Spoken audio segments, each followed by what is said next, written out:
Tan tan ನೋಡಿ, ಇದೆಲ್ಲ ಚಿಗುರು ಕಟ್ ಮಾಡಿದ ಮೇಲೆ ಇದರ ಸೈಡನ್ನು ಹೀಗೆ ಗುಂಡಿ ಹೋಗಬೇಕು. ಗುಂಡಿ ತೆಗೆದ ಮೇಲೆ ಆ ಮಣ್ಣು ಬೇರೆಲ್ಲ ಇರುತ್ತಲ್ಲ ಅದನ್ನೆಲ್ಲ ತೆಗಿಬೇಕು. ಯಾಕಂದರೆ ಇದರಲ್ಲಿ ತುಂಬ ಮಣ್ಣಿಗಿಂತ ಜಾಸ್ತಿ ಬೇರೆ ಇರುತ್ತೆ. ಎಲ್ಲ ತೆಗೆದು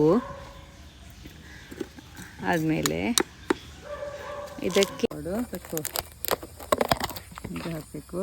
ಸ್ವಲ್ಪ ಚೂರು 5 ml ಸುಫಾಲ ಮತ್ತು ಇದಕ್ಕೆ ಅಂತ ಹೇಳೋದು ಅನ್ನಪೂರ್ಣ ಹಾಕಬೇಕು. ಆಮೇಲೆ ಸ್ವಲ್ಪ ಮಣ್ಣು ಅದರ ಮೇಲೆ ಫುಲ್ಲು. ನೆಕ್ಸ್ಟ್ ಇದು 5 ml, ಇಲ್ಲಿಂಟು 5 ml, ಇದು 5 ml ತಗೊಂಡು ಸುತ್ತಲೂ ಹಾಕಬೇಕು. ಬುಡಕ್ಕೆ ಹಾಕಬೇಡಿ, ಸೈಡಿಗೆ ಹಾಕಿ.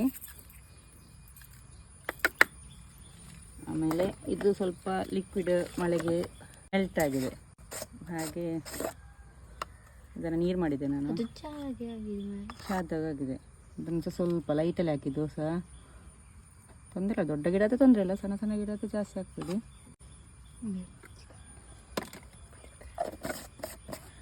ಮತ್ತು ಅದರ ಮೇಲೆ ಅನ್ನಪೂರ್ಣ,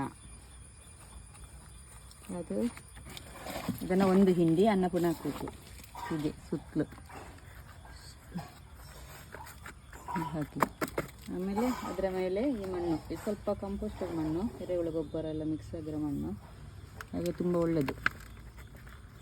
ಹೀಗೆ ಹಾಕಿ ಕವರ್ ಆಗಬೇಕು. ಗೊಬ್ಬರ ಎಲ್ಲ ಹೊರಗೆ ಕಾಣಬಾರ್ದು, ಯಾಕಂದರೆ ಹುಳ ಎಲ್ಲ ತುಂಬ ಜಾಸ್ತಿ ಅಟ್ಯಾಕ್ ಮಾಡ್ತದೆ. ಡನ್.